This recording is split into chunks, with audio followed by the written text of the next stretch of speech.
ایک چھوٹا سا دیہات تھا۔ وہاں لوگوں نے ایک مولوی صاحب کو بیان کے لیے بلایا۔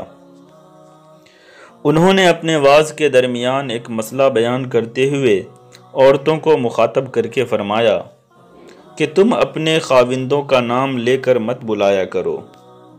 خاوند کا نام لینے سے نکاح ٹوٹ جاتا ہے۔ یہ سن کر سب عورتیں چونک گئی۔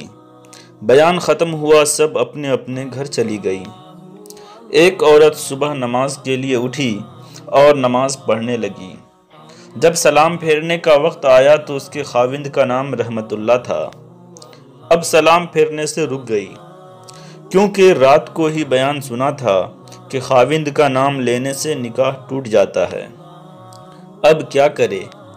سوچتے سوچتے ایک صورت ذہن میں آ گئی۔ اس کے 2 لڑکیاں تھیں، ایک کا نام سکینہ تھا اور دوسری کا زینب۔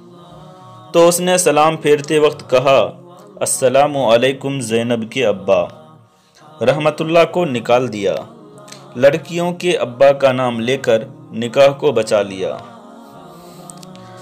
جاہل واعظین جو کچھ پڑھے لکھے نہیں رہتے ہیں، نہ جانے اوٹ پٹانگ کیا کیا بیان کرتے رہتے ہیں اور ہدیہ وصول کرتے ہیں۔